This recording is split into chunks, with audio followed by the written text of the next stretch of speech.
নিষিদ্ধ করা সময়ের দাবি, সকল মানুষের দাবি, দেশপ্রেমিক ইমানদার জনতার দাবি।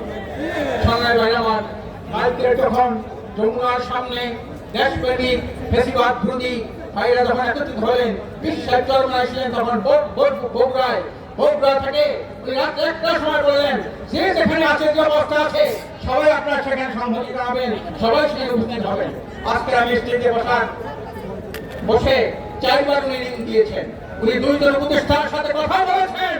উনি বলেছেন আইডিয়া অভিশপ্ত আওয়ামী লীগকে নিষিদ্ধ করার জন্য ছাত্রদের যে দাবি, তারা যে রাজপথে নেমেছে, তাদের উপরে কোনো অত্যাচার, কোনো জুলুম করানো হয়, নির্বিঘ্নে তারা যদি আন্দোলন করতে পারে এবং এই শেখ হাসিনা সহ সকল ছাত্র আওয়ামী লীগকে নিষিদ্ধ হতে পারে, তার কার্যকরী ব্যবস্থা আপনারা করবেন।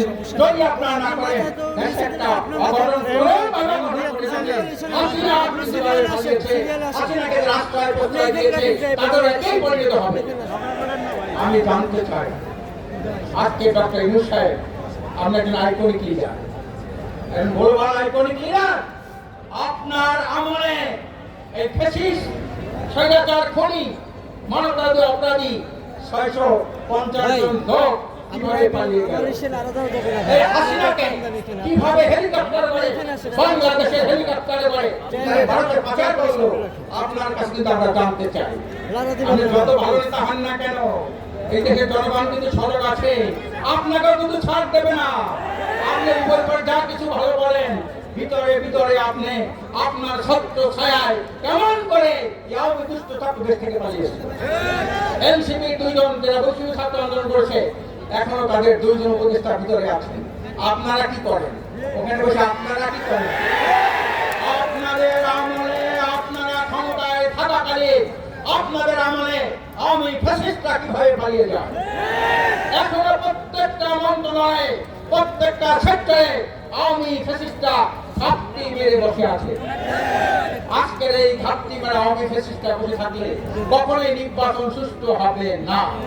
এই জন্য আমরা চাই একটা মৌলিক প্রয়োজনীয় সংস্কার শেষে এবং আওয়ামী ফ্যাসিস্টদের বিচারের পরে এই দেশে একটা সুন্দর সুষ্ঠু নির্বাচন হবে।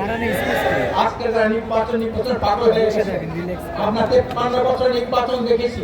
53 বছরের মধ্যে দেশকে আপনারা তলাহীন ঝুঁকিতে পরিণত করেছেন। 53 বছরে দেশটাকে বারবার দুর্নীতির বিশ্ব চ্যাম্পিয়ন বানিয়েছেন। নির্বাচন স্লোগান আর চলে গেছে।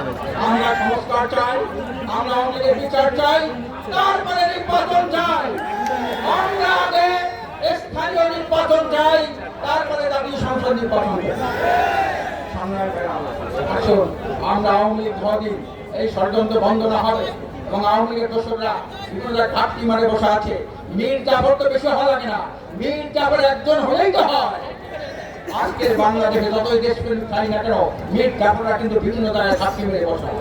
আমি ডক্টর ইউনূস সাহেবকে বলবো, আমরা অনেক ভালো লোক, অনেক ভদ্রলোক, অনেক দেশপ্রেমিক লোক, কিন্তু আপনি এই রাজনীতিটা বোঝেন কিনা? আওয়ামী লীগের দুঃশাসন থেকে তাকে মুক্তি পেয়েছে, কিন্তু তাদের ফ্যাসিস্টরা এখনো দেশ থেকে মুক্ত হয় নাই। আজকেও তো আমাদের ঢুকতে দিতে চায় না। আমরা যখন এদিক থেকে ঢুকি, আমাদের ঢুকতে দিতে চায় না। আমি তখন বললাম, আপনি কি আওয়ামী লীগের পুলিশ কিনা? ছেড়ে যান, অবস্থা কিন্তু অত্যন্ত খারাপ হবে, ছেড়ে যান। তখন তারা ছেড়ে দিল। এখনো কিন্তু মনে করবেন না যে সিরাজউদ্দৌলা মারা গেছে, মীর জাফর ভদ্র হয়ে গেছে, এখনো কিন্তু সাইডে মীর জাফর আছে।